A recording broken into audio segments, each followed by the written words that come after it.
As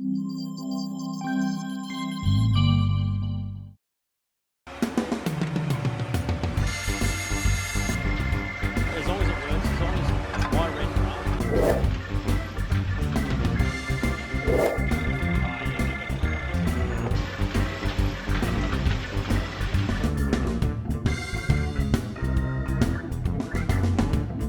At the moment, I'm working 5 to 6 days a week, and 3 of those days I'm leaving at 3 o'clock to pick my daughter up.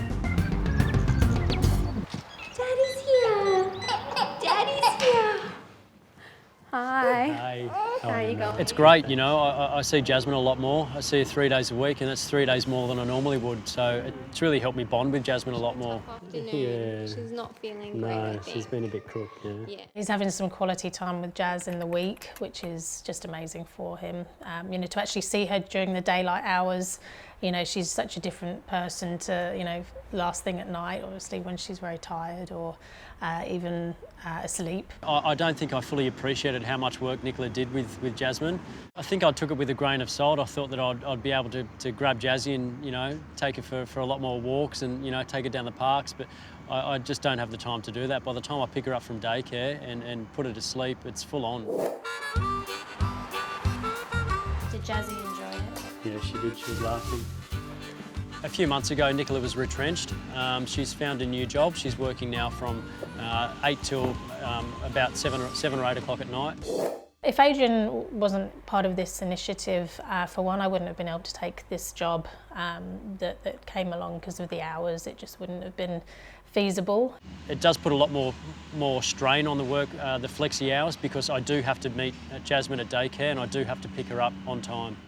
I can now see really how it feels to be the one coming home and not being able to have any interaction with our daughter. So there's certainly, you know, that newfound appreciation for each other and sympathy, I guess, in some ways as well.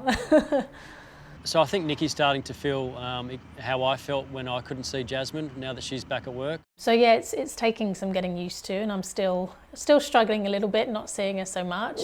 The role reversal is quite dramatic, actually. Yeah. I appreciate what Nicola's done a lot more. Why? I think, you know, dealing with a crying baby while trying to do 10 things is quite difficult.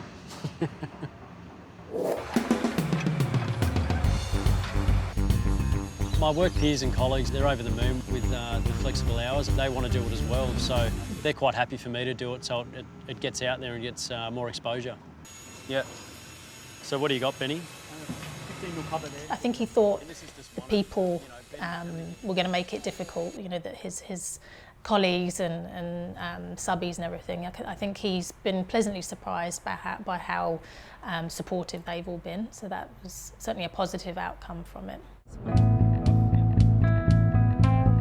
Come 3 o'clock and we've got about a half-hour drive to Oxford Falls where Jasmine's daycare is. A bus, turns out it's broken down on the Harbour Bridge 10 minutes ago, so the traffic's backed up. Not getting any better, is it? A couple of days ago we had an incident on the job. It wasn't a safety incident, but it was, you know, had to get rectified that afternoon, so it was very hard to get away. So what'd you do? I had to leave. You know, it was sorted out over the phone. You know, I had to pick Jasmine up, otherwise, you know, it gets quite costly.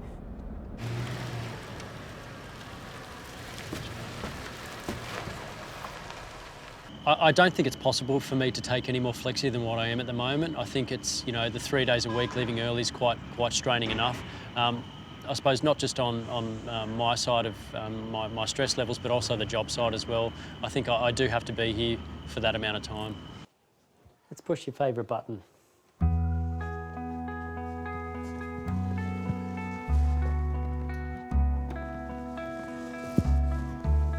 Hi.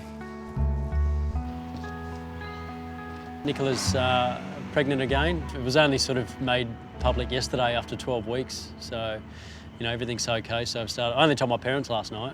Hopefully these flexi hours still work when the second baby comes. You know, at the moment it's a necessity with one baby, so 2 babies is going to be, you know, quite trying. It's going to be hard work, but we'll manage.